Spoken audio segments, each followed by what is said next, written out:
Sahabat muslim, mungkin ada di antara kita atau orang yang kita kenal sedang mengalami cobaan di dalam hidupnya. Baik yang sedang berduka ditinggal meninggal keluarga maupun yang sedang mengalami masalah di dalam hidupnya. Namun tentunya semua itu telah menjadi kehendak Allah. Dan sebagai manusia, tentunya kita hanya bisa berdoa dan berikhtiar. Adapun ketentuan Allah mengenai hal tersebut dikenal dengan istilah takdir dan nasib. Nasib hampir sama dengan takdir. Keduanya berasal dari Allah Subhanahu wa Ta'ala dan diturunkan untuk umat manusia. Namun tentu saja ada yang membedakannya. Untuk takdir sendiri terdapat dua jenis. Yang pertama adalah takdir mubram, yaitu sesuatu keputusan dari Allah yang sudah pasti terjadi. Pada takdir ini tidak ada satupun manusia yang bisa memilih atau merubahnya.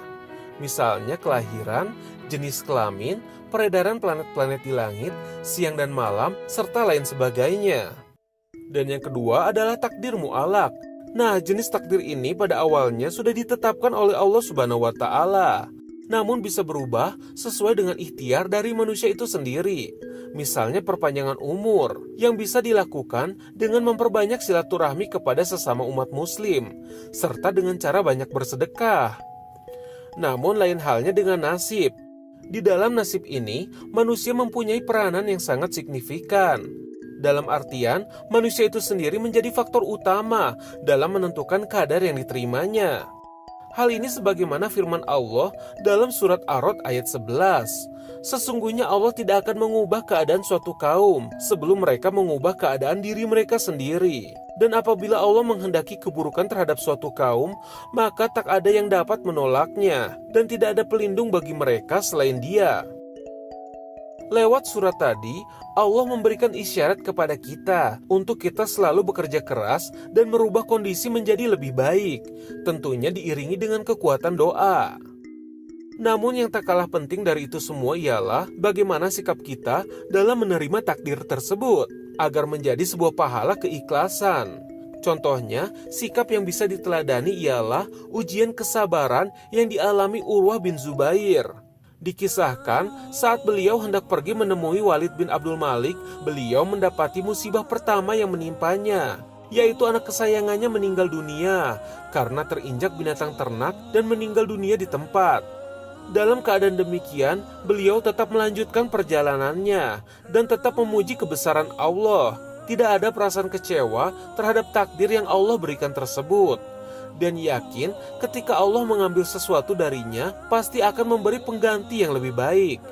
Tak lama setelah kejadian tersebut, kaki beliau tertimpa penyakit kudis yang sangat parah.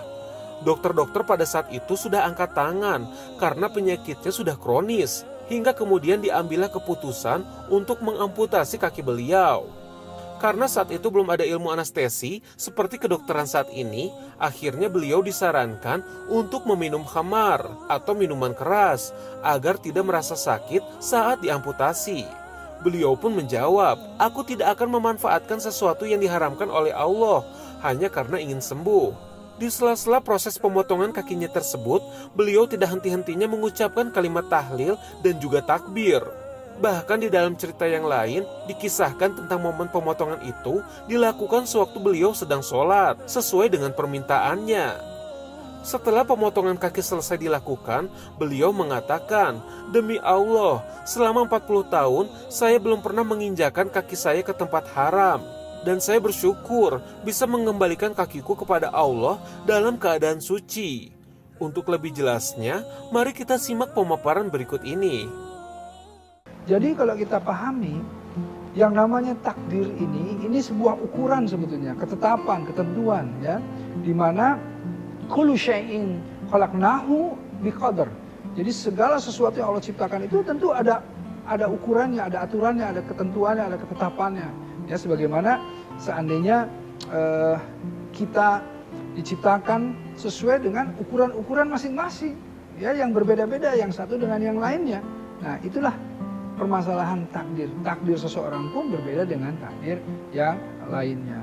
Lahir dari rahim siapa, orang mana, dan lain-lain, itu kan ketetapan yang tidak bisa diubah, ya.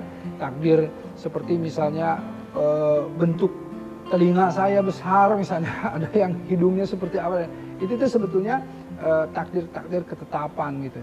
Kemudian sebab akibat itu sebetulnya seperti apa?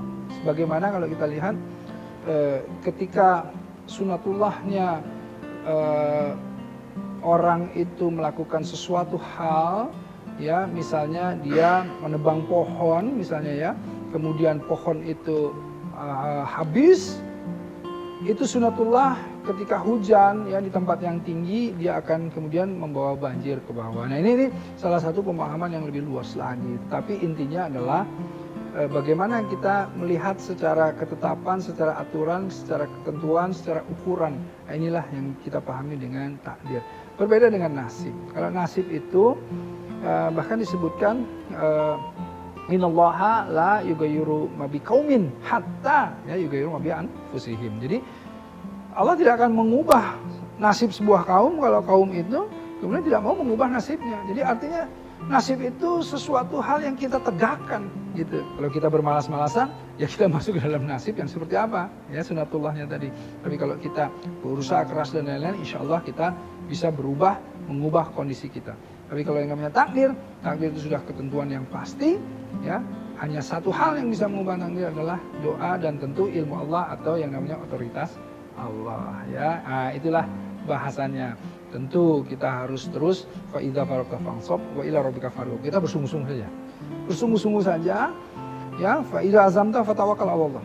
Jadi bersungguh-sungguh terhadap urusan-urusan kita, mukhlishina lahuddin, memurnikan semua ketaatan dalam menjalankan perintah Allah, masuk ke dalam ketaatan, kesolehan, dan insya Allah kita memohon kepada Allah yang terbaik. Dan kalau kita sudah melakukan itu semuanya, tawakal Allah, ya, serahkan kepada Allah karena Allah Rahman, Allah Rahim, Allah selalu memberikan yang terbaik kepada hambanya, apalagi hambanya yang termasuk golongan yang bertakwa. Insya Allah semoga kita termasuk orang-orang yang bertakwa. Assalamualaikum warahmatullahi wabarakatuh.